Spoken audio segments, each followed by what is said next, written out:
Ya pemirsa, kita beralih ke informasi berikutnya. Viral di media sosial, hamparan sampah di wilayah utara Jakarta, tepatnya di perairan Muara Angke, ini menjadi perbincangan hangat. Tumpukan sampah nyaris menyerupai pulau ini disinyalir mengganggu aktivitas nelayan yang hendak melaut.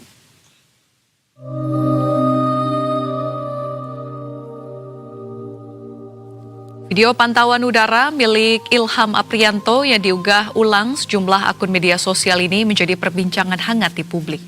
Terekam jelas hamparan sampah yang bertumpuk-tumpuk didominasi sampah plastik dan kayu. Sampah-sampah ini seolah membentuk gugusan pulau lantaran sampah bercampur lumpur memicu sedimentasi. Akibatnya jalur pelayaran nelayan semakin dangkal dan membuat nelayan harus memutar menghindari tumpukan sampah agar bisa melaut. Bahkan disebut-sebut perahu nelayan ada yang sempat tersangkut hingga mengalami kerusakan akibat hamparan sampah ini. Tidak ayal mereka harus mengeluarkan biaya tambahan untuk perbaikan kapal. Para nelayan berharap tumpukan sampah ini segera dibersihkan agar tidak mengganggu aktivitas mereka sekaligus membuat Laut Muara Angke kembali bersih dan bebas sampah.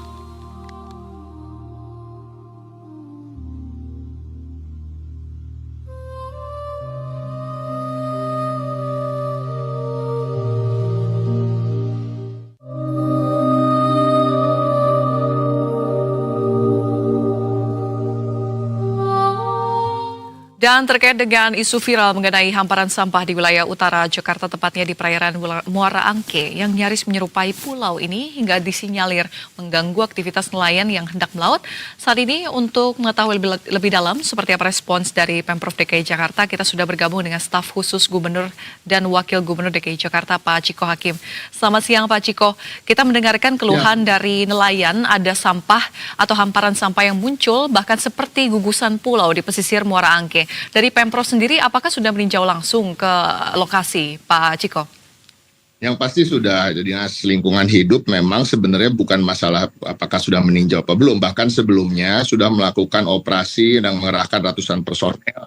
Berikut juga kapal sampah dan juga alat-alat berat lain untuk mengangkut itu. Namun tentu karena ini adalah sedimen lumpur yang terbentuk dari sampah-sampah tadi yang sudah disebutkan, plastik, kayu, dan sampah domestik yang sudah terjadi cukup lama, bukan hanya baru kemarin atau seminggu, 2 minggu, bahkan tahunan. Dan ini memang tidak mudah untuk bisa kami tangani betul-betul hingga tuntas. Namun tentunya Pemprov DKI Jakarta tidak tinggal diam, Dinas Lingkungan Hidup akan terus membuat jadwal untuk kemudian melakukan pembersihan di sampah tersebut. Kita harus mengetahui bahwa sampah-sampah ini adalah sampah dari masyarakat sekitar, sampah yang terbawa juga dari 12 sampai 13 sungai di Jakarta yang bermuara ke laut, yang tentunya tidak terbatas pada sampah warga Jakarta di bantaran sungai, tetapi juga sampah dari warga di tetangga kita, di mana sungai tersebut memang bukan hanya sepanjang Jakarta saja. Dan angin barat dan arus laut yang kemudian juga berperan untuk mengumpulkan sampah di Teluk Muara Angke ini. Jadi kombinasi sampah hulu, rumah tangga, pasar, sampah laut yang terjebak di akar mangrove dan tanggul ini memang menjadi permasalahan tersendiri. Kami sangat prihatin dan tentunya sedang mencari cara untuk memitigasi ini sehingga bisa utamanya yang pertama membersihkan dari pencemaran, yang kedua tentunya dan ini juga sangat penting untuk para nelayan kita bisa tetap mencari nafkah di laut dengan tenang, nyaman dan aman. Pak Ciko, sejauh ini bagaimana komunikasi Pemprov dan juga masyarakat terkait dengan pengelolaan sampah seperti ini? Apakah seperti apa kendalanya, Pak Ciko? Ya, pertama tentu ya kita tidak akan henti-hentinya mengedukasi masyarakat dari yang paling simpel ya, yang paling basic adalah jangan buang sampah sembarangan. Itu sangat basic. Namun tentu kita tahu ada budaya-budaya yang memang harus ditinggalkan oleh masyarakat kita, khususnya saudara-saudara kita yang masih tinggal di bantaran sungai misalnya. Dan ini perlu penanganan bukan hanya jangka pendek, tetapi juga penanganan jangka menengah dan jangka panjang misalnya. Kalau jangka pendeknya tentu tadi saya sampaikan, pembersihan rutin oleh Dinas LH melalui suku Dinas LH Jakarta Utara maupun Kepulauan Seribu. Tentunya pernah dilakukan juga beberapa kali dilakukan mengerahkan kapal sampah, personel hingga jumlahnya ratusan dalam operasi-operasi kecil maupun besar, dan juga tentunya koordinasi dengan masyarakat setempat, komunitas mangrove Muara Angke misalnya. Namun tentu ada yang kita juga akan lakukan melalui menengah dan jangka panjang, karena permasalahan ini bukan permasalahan di lautnya saja, karena akar dari masalahnya adalah terkait dengan sampah yang terbuang dari pinggiran, dari sungai-sungai, dari 12 sampai 13 sungai tersebut. Artinya normalisasi dan pengerukan akan terus dilakukan untuk mengurangi sampah terbawa ke muara, dan kita perlu dukungan dari masyarakat, partisipasi dari masyarakat, baik saudara-saudara kita yang masih tinggal di bantaran sungai, yang kemudian sudah kita sediakan tempat tinggal yang lebih layak di rumah susun untuk mau merelokasikan dirinya dengan tentunya, dan tentunya ketika kita bicara terkait dengan rusun awa, rusun sewa sederhana ini, ada unsur subsidi juga dari Pemprov DKI Jakarta. Dan yang utama sekarang memang kita sedang berkampanye bukan hanya Jakarta tapi juga nasional untuk program pemilahan sampah dari sumber sesuai dengan instruksi gubernur juga. Dan kita sedang betul-betul mengelola permasalahan ini, karena memang kalau mau jujur dalam tanda kutip darurat sampah ini sedang terjadi.